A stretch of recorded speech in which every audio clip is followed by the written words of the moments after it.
Caroline thought she was walking into another debate she could dominate. What she didn't know, what no one knew, was that Jasmine Crockett had come armed with something more potent than a clapback, a single sheet of paper. It was just after 8:40 a.m. on a tense Thursday morning. 4 people on set, 3 cameras rolling, a nervous producer watching from the control room who later admitted they felt it in their gut that something was going to blow. Jasmine Crockett sat still, lips pressed, pen in hand. She didn't fidget, she didn't blink, she was ready. Caroline Levitt, meanwhile, had already hijacked the segment. 10 straight minutes of steamrolling it, talking over the moderator, spinning questions like it was some political game show. She came in condescending, smirking, swinging with veiled jabs at Jasmine. Some were subtle, most weren't. And then came the question. "Congresswoman Crockett," the moderator said, "do you have a response to that?" Jasmine turned to Caroline. Calm, measured. "Sure," she said, "but before I respond to her opinion, I think we need to talk about the real reason she's so loud about mine." The room dropped into silence. Jasmine reached into the folder that had sat quietly on her lap the entire time. She pulled out a single page and handed it to the moderator. "This is an internal memo," she said, her voice steady. "Circulated 2 weeks ago. Her campaign team signed off on it. It outlines a strategy not based on policy but on tone. Their goal? Paint women like me as aggressive, unhinged, irrational, especially when we push back." Caroline's mouth opened. No words came. "It wasn't supposed to go public," Jasmine added, "but someone sent it to me. I waited, verified it, and now well, if we're gonna have this conversation live on TV, let's have it." Caroline snapped. "You're lying," she shouted. "This is a setup. You planned this." Her voice cracked. Her composure cracked harder. She looked to the moderator, then off camera, stood up, sat down again, like her body didn't know what to do. "You think you can smear me with some fake piece of paper?" Caroline shouted. "You're playing the victim again." But Jasmine didn't flinch. "I'm not playing anything. I'm reading what your team wrote, and if that makes you uncomfortable, maybe you should ask why it was written in the first place." The panel descended into chaos. The moderator called for order. One of the producers cut to commercial. But the damage, already done. What viewers at home didn't see was the real explosion of the raw studio feed that leaked just 20 minutes later. In it, Caroline tore off her mic, pacing in circles, cursing under her breath. "She set me up," she hissed. "She knew I couldn't defend that without looking guilty." And maybe that was the point. By 10 a.m., it was everywhere. Twitter, Instagram, morning radio in Cleveland. People weren't just reacting to Caroline's meltdown. They were reacting to something deeper. To the moment someone finally said "Ida out loud" on national television. Some attacks aren't disagreements, they're strategies. But the real story didn't start that morning. It started 5 days earlier. Des Moines, Iowa. A quiet cafe told the copyright. Jasmine Crockett, off-camera and off-duty, sat across from Shelby Baroneza, an old friend with no filter and a gift for seeing the angles. "She's not just poking at you," Shelby said, stirring her coffee. "She's laying bait. She wants you to snap." "I know," Jasmine said, "but I'm not playing that game, at least, not on her terms." 2 weeks earlier, Jasmine had heard whispers, rumors of a strategy call inside Caroline's camp. Nothing solid, just chatter. But then an anonymous email hit her inbox. No subject, no text, just a PDF attachment, titled, "Draft Messaging Memo A Internal Use Only." Jasmine didn't open it right away. In her line of work, you learn to be careful. But days later, she had it verified by a network contact. It was real, and it was ugly. A communication strategy that didn't challenge her policy. It targeted her personality, her voice, her presence. Phrases like, "push them to the edge emotionally," then label their response unprofessional. "Let them lose their cool. The audience will fill in the rest." It wasn't just political, it was personal. She didn't tell her staff, didn't leak it, didn't scream. She read it, again, and then she made a decision.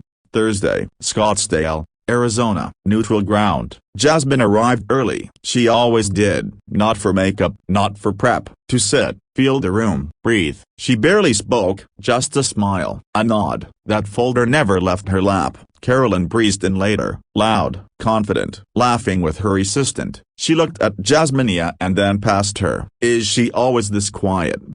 a junior producer whispered. Jasmine heard it. She didn't respond. 10 minutes before air, Jasmine approached the producer. "I have a document I'll be handing to the moderator," she said. "Nothing inflammatory, just context." The producer nodded, wary but calm. "As long as it doesn't derail the segment." "It won't," Jasmine replied. "It'll clarify it."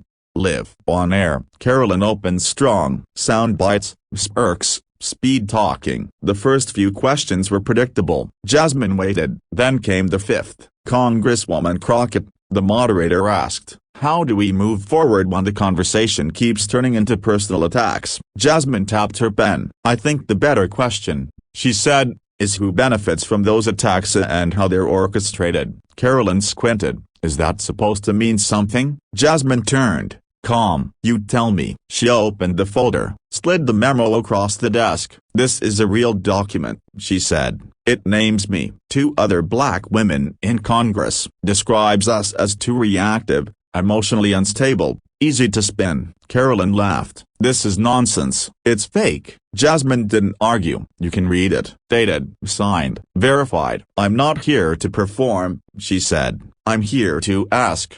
Why is this considered strategy? Why is this acceptable?" Caroline's voice rose. "This is what you people don't make everything about race and gender." Cry victim. "I'm not crying," Jasmine said. "I'm stating facts." "You planned this." Caroline exploded. "You don't care about truth, you care about headlines." Jasmine raised an eyebrow. "You're angry because the headline's yours now." The panel broke. The feed was cut, but the cameras kept rolling. In the leaked footage, Caroline muttering, "This always happens when you let them talk too long." The wordum lit the internet on fire. By Friday, it wasn't a panlep, it was a reckoning. The clip crossed 3 million views. Not just cable news or podcasts, Reddit, even morning playlists. Everyone had something to say. But it wasn't the yelling that stuck. It was the stillness, the silence.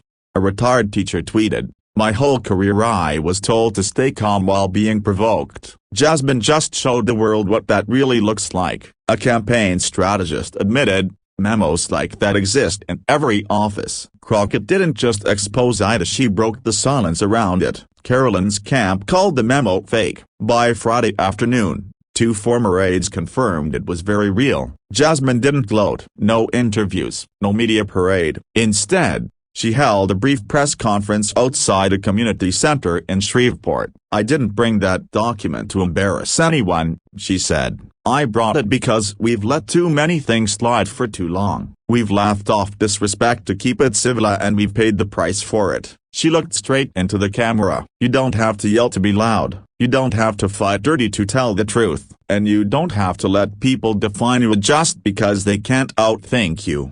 3 days later, the woman who leaked the memo came forward. Dana Haskins, 27, first job in politics. She didn't leak it out of spite. She did it because it didn't feel like politics anymore. It felt like sabotage. She watched the segment and whispered, "I hope she does more than read it." And Jasmine did, not just for herself, but for every woman who's ever been called too loud, too emotional, too much just for standing still while telling the truth. By Saturday morning, the narrative had split wide open. News anchors weren't just reporting on a political spat anymore, they were dissecting a blueprint. CNN called it a reckoning with modern campaign tactics. MSNBC dubbed it the Crockett Memo moment. Even Fox News, cautiously, aired a segment titled "Day When the Strategy Becomes the Story." But Jasmine, she stayed quiet. No victory lap, no retweets, no smug sound bites. Instead, she was back in Texas on the ground,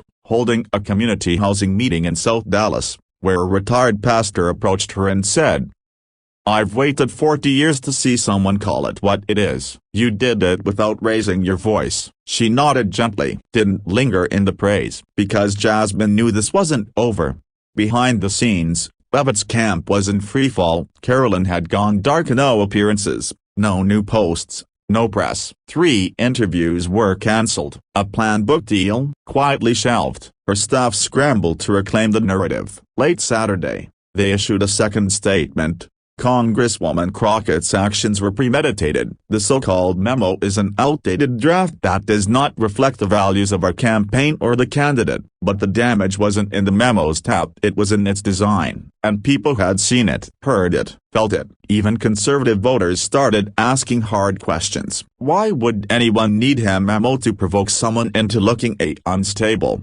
One caller asked on AM radio in Charlotte. By Sunday, former aides were lining up to confirm it wasn't outdated, it was policy. It was a playbook. One leaked another internal document, a training deck from a staff retreat titled, Controlling the Narrative, How to Flip the Frame. Slide 12 read, when the opposition woman pauses, call her rehearsed. When she responds fast, call her emotional. Either way, she loses. Another slide suggested using phrases like overreacting, on edge, and not suited for prime time. This wasn't debate, it was design. Monday morning, the White House press room. Reporters asked the press secretary if the president had seen the clip. She hesitated, then said plainly, yes, he saw it, and yes, he had thoughts. A few hours later, the president tweeted, leadership means grace under fire. Jasmine for Texas showed the country how integrity speaks for itself. That tweet hit 1 million likes in 6 hours, more than any policy announcement that month. But while the country buzzed, Jasmine turned inward. She didn't sleep much that weekend, not out of anxiety, out of momentum, because she'd been flooded with messages, thousands, from teachers, from nurses, from corporate workers and campaign interns, from women who had been talked over, called too intense, too much, a liability. They all said the same thing, in different words. You spoke for me. You proved we're not imagining it. You didn't lose your temper. You reclaimed the room. She read them all, and she cried, but quietly, alone. Then, on Tuesday morning, she walked into her office in D.C., dropped her bag, and called a staff meeting. We're not done, she said. This wasn't just about Caroline. This is about culture, and we're going to name it. That afternoon, Jasmine introduced new legislation, a simple bill, one that would require transparency from political consulting firms hired by federal campaigns, especially those paid to train candidates in psychological manipulation tactics. She titled it the Clear Play Act, and the first page of the bill quoted the very line from the leaked memo, if they defend themselves too quickly, call it emotional. If they pause, call it rehearsed. The bill didn't explode the way the panel did. It moved quietly, but slowly. It picked up co-sponsors, 10, then 20, then 46, across party lines, because while not everyone agreed with Jasmine's politics, everyone knew what it felt like to be silenced by tone, not truth. The week ended with the final shock. Dana Haskins, the young staffer who leaked the memo, agreed to testify before the House Oversight Committee. She didn't come with lawyers or a PR team. She came with her conscience, and when asked why she did it, she didn't hesitate, because the campaign taught me to see certain people as targets instead of leaders. I didn't sign up for that. And Congresswoman Crockett reminded me why I still believe in democracy. The hearing room was silent. Then someone clapped, just once. Then others followed, not political applause, human applause. That night, Jasmine posted just one thing, a photo of her desk, the original memo framed, sitting beside the new bill. The caption said, from weapon to witness, keep the receipts. It got 1.8 million likes in under 24 hours, not because it was viral, but because it was true. It began as a memo, became a meltdown, then a movement. By the time Monday of the following week rolled around, the tremors from Jasmine Crockett's quiet takedown were still echoing. But now, something else was happening, something deeper. Women in power on both sides of the aisle began to come forward, not with rage, but with receipts. Tuesday, Capitol Hill, Room 2141, a special oversight hearing was called. The subject, strategic messaging in modern campaigns and the ethics of political manipulation. But everyone in the room knew what it really was, the Crockett effect. C-SPAN was broadcasting. CNN and MSNBC had countdown clocks. Even conservative outlets were watching, unsure what would land. Inside, Jasmine sat at the head of the subcommittee table. No flash, no spectacle, just that same Navy folder, the original memo. Now a public exhibit. Across from her sat 3 witnesses, Dana Haskins, the former Levitt staffer who leaked the memo, Dr. Teresa Lynn, a linguist who had studied political speech bias, Congresswoman Malia Reyes of Nevada who'd come forward just 48 hours earlier with her own story. Malia's testimony changed everything. She didn't raise her voice. "I've been told to lower my tone in meetings, even when I was calm," Malia said. "I've been called unapproachable for not smiling enough, and during my first campaign, my own consultants told me to wear lighter colors so I wouldn't seem threatening." She looked over at Jasmine. "I stayed quiet for years, but after what happened on that panel, I realized that if silence could be used as a trap, maybe truth could be used as a sword." The room hushed. Even the Republicans didn't interrupt her.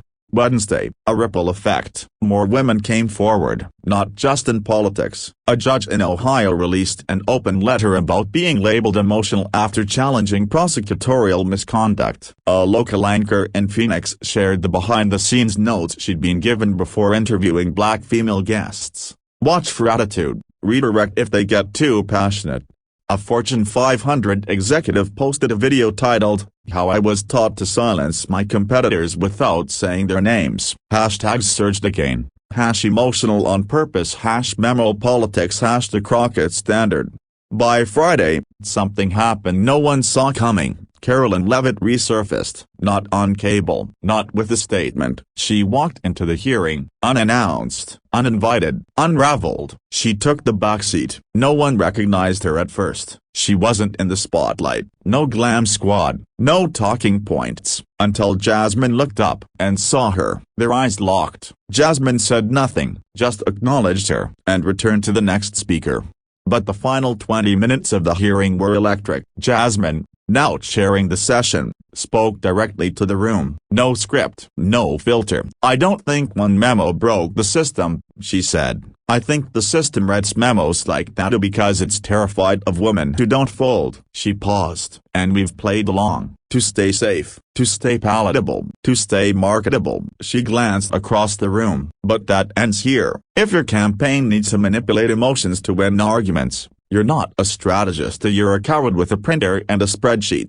People leaned forward in their seats. "I didn't expose this memo to get headlines," she continued. "I exposed it because people are out here being called angry, unhinged, unqualified for daring to push back without raising their voice." Then her voice softened, and the room fell completely silent. "And if telling the truth without yelling is now a threat, then maybe the real problem is who's writing the rules."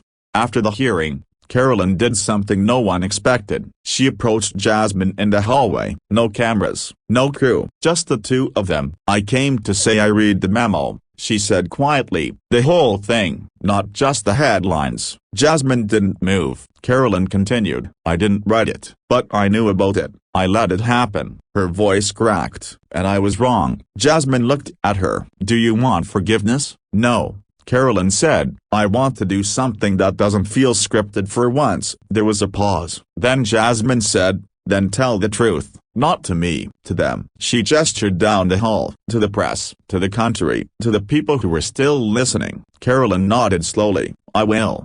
That night, the headlines didn't read "Crockett destroys Levitt." They read, "Politics, Power Strategy. A memo turns into a movement. Crockett's calm shifts the culture. The blueprint exposed." 1 week later, Jasmine was asked to deliver the keynote at a women's leadership summit. She wore a simple black suit. "No notes, just truth. I didn't go viral because I yelled," she said. "I went viral because I didn't." The room rose in applause, and Jasmine Crockett smiled, not because she'd won, but because she changed the rules of the game.